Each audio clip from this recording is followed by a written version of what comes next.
Per dollar, Nikon is producing some of the best cameras that you can buy right now. This is a company playing catch up in the mirrorless camera market, but they have a long history of making incredibly high quality SLR cameras. And to grow their market share, they are packing their new mirrorless cameras with features you either can't get or can't get at the price point compared to other companies. But one place they are still lacking compared to, say, Sony is lens options, and in particular, more affordable third-party lens options. And that's why some of these new third-party lens offerings we're seeing from companies like Tamron and Viltrox are so important. And previously, I would have said the Tamron 35-150 f2 to 2.8 was the most important third-party lens released on the mount, but I put this new Viltrox lens right there with it. And this lens is going to get you very similar results to Nikon's own 135mm f1.8 for about 1/3 of the price. And the first time I ever saw this lens, I had no idea what it was going to cost, and my guess was that it was going to be double what the release price is. I'll put some links in the description down below to the best price I could find on the lens and who currently has it in stock, but I'll also put a list of what I think are the best value third-party lenses for the Nikon Z mount. Some are as cheap as $150. This lens was provided to me at no cost to myself by Viltrox, but this is not a paid or sponsored video, and Viltrox had no say in the making of the video. A 135mm lens is a powerful lens to have in your kit, but it is not a very versatile lens. But it does create dramatic images and is by far the best lens for the job in some situations. And for amateur photographers, it will also capture dramatic images that no other lens will get you. Stuff that will make your friends and family really say, wow. The first place you're going to see this lens used is portrait photography. Now, this is going to allow you to get deeply out of focus backgrounds and very compressed images. It's also going to allow you to take a picture of a person or a subject at a distance and still get a blurry background. This is a unique superpower of a 35mm f1.8 lens. So this is where when you take these photos, all you got to do is put somebody in the middle of the frame, blur out the background, and you are going to get a very, very dramatic image. Importantly, with this lens, when you do that, you're going to get very smooth and pleasing out of focus areas. You're also going to get a very sharp and detailed center of frame and the part of the image that is in focus. So I think this is really going to be a very popular lens for portrait photography. And once again, a lot of people, amateurs in particular, buying new cameras, they want to get these deeply out of focus areas, particularly for portraiture, and this is going to be an absolutely great lens for that. But you can also stop the lens down and get a little bit of a different look where the background is in focus, but definitely a default use is portrait photography. The other thing this lens is going to be great for is low light, and at 135mm, you may have a moderate telephoto lens that covers that focal length, but almost certainly it is not going to be at f1.8 when it's at 135mm. Even a pro lens is going to be at f2.8, and a kit type lens or one of the entry-level zoom lenses you get is probably going to be at f5.6 or something like that. So this is going to allow a lot more light in. That means you're going to get cleaner low light photos. It also means that you can use a faster shutter speed and freeze motion. So if you want a sort of moderate telephoto lens for low light conditions, this is really actually one of the only options. So if you're shooting things at a distance in low light, it's going to be a great lens for that. The other place this lens is going to be great for is events and parties, because 135mm is going to allow you to get back and get that sort of fly on the wall reaction, them blowing out birthday candles or talking to a friend. And in most cases, they won't even know you're there. And you can either stop the aperture down, maybe you've got a couple people in a group and you want them all to be in focus, you can get a deeper depth of field and demonstrate that. Or if you just want to pick somebody out in a crowded environment, blur out the background and really draw the viewer's eye to that person, even in a somewhat busy scene, you can do that because you've got the f1.8 aperture. And certainly I see for wedding photographers, event photographers, and people are traveling and doing parties and events like that, it's going to be a really good lens for that. The other thing this lens is going to be great for is sports and action photography, and that's because being an f1.8 lens, that's going to allow a lot of light in to hit the sensor. That's going to allow us to use a much faster shutter speed and freeze motion.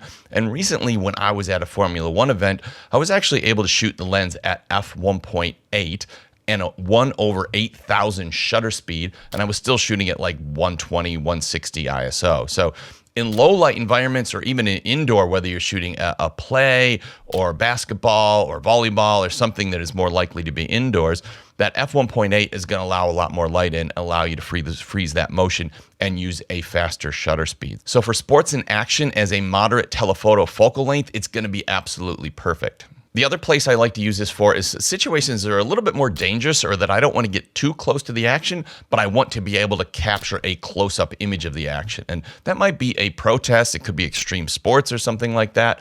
But this 135mm focal length is great for that. Once again, you're going to be able to blur out the background, pick a subject out in a busy scene, or you can stop it down and get multiple people in focus. But this moderate telephoto focal length is going to allow you to keep a bit of distance, but still capture some details, and you feel like you're kind of right there in the scene, right by the person. But it's actually not so zoomed in like a 200mm focal length where you feel like you're spying on someone. It's still a reasonably natural looking image. The other place I like to use it for is street photography. Now, it is an unusual one for street photography, but I really found that in using it for street, I was capturing some incredible dramatic images and really probably some of the best street photos that I have captured.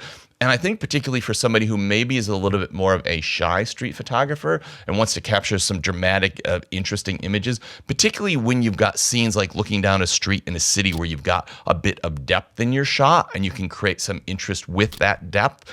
This is going to get you a compressed image that you really don't generally see in street photography, but when you do on Instagram or anytime people are sharing their street photos with a lens like this, you really do notice that they look different and they really do have kind of a unique look to them. The other thing it can be used for is food and product photography. Now, the minimum focus distance isn't super close, and I wish it was a little bit closer, but that's not unusual for the 135mm fixed focal length lenses. I think the minimum focus distance is 72 centimeters or 28 inches, roughly, something like that. But you still do get reasonably good magnification. You're going to get a 0.25 times magnification. So that does allow you to shoot food and product and reasonably magnified images. And although it's a budget lens, it's not built like a budget lens by any means. And that's both an advantage and a disadvantage. And when we look at the Tamron 35 to 150 f2 to 2.8, the one complaint people have about this lens is how big and heavy it is. Well, in fact, the Viltrox 35mm f1.8 is actually heavier, but about the same size. Now, it gets smaller if we take the lens hood off, but that lens hood is quite useful, and I find it does a great job of knocking down flare. And when I was using it in the rain, it actually stopped rain from getting on the front element of the lens. So I actually prefer to use it. It's also cool. It's got like a rubber front on it. So if you bang it into things, it kind of has a little bit of padding and kind of absorbs the shock. Now, if you look at the lens barrel itself, it has an autofocus manual focus switch. It also has an ability to use a focus limiter, so you limit the distance that it has to focus. This can speed up your focus. I just left it on full time all the time and had no problems with it. It has 2 programmable buttons, and it also has an LCD display on it, which will show you your current aperture and focus distance. But certainly overall, the build of the lens feels way above the price point. Looking at the image quality performance, starting with distortion, you get a very minor amount of pincushion distortion. Now, when I brought the raw files into Lightroom, this was automatically corrected, and there was already profiles in there. It's a very moderate amount. You could correct it if you want, or you could leave it in if you want. One thing that's interesting is often portrait photographers actually prefer a lens with a minor amount of pincushion distortion because it is slimming on their subjects. Now, I usually don't worry about it, and I don't think it's too much to worry about, but if you want to correct it, you can auto-correct it in Lightroom. The lens does exhibit a moderate amount of vignette at f1.8. Once you stop it down to f2, it's very, very minor, and by f4, it's gone. So you do get a little bit of vignette. That is also corrected automatically in Lightroom with the profiles, and it's nothing that I would really worry about. Looking at chromatic aberration, there was essentially little to none. Even on the test chart, I couldn't find any. Shooting backlit subjects like backlit trees, the in-focus areas, there was basically none. So I would say the chromatic aberration performance was pretty well perfect, and there's a number of glass elements in this lens to help deal with chromatic aberration, and you can really see that in the performance of the images. Looking at longitudinal chromatic aberration, which is a change in color cast before and after the plane of focus, there was a very minor amount, but nothing that I noticed in real world results. When shooting a test chart and like zooming in, you could see there was a slight change in color cast, but nothing that you're going to see in any of your real world images. Looking at flare performance, we mostly got a very clinical result, but there were a couple of times where it was a problem. Now, to start with, if you use this lens with the lens hood, you are going to get what I consider to be a near perfect and clinical flare performance. Even when you've got bright light shining straight into the lens, it holds its color and contrast extremely well.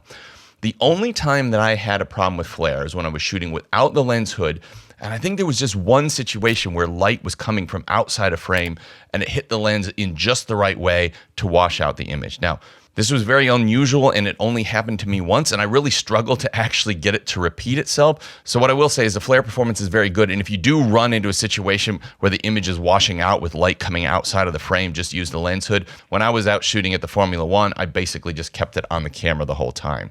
Looking at close-up image quality, the minimum focus distance is 72 centimeters or 28 inches. This is going to get you a 0.25 times magnification. This is great for things like products or food photography. And I would say the lens is at its best starting at f2.8 on.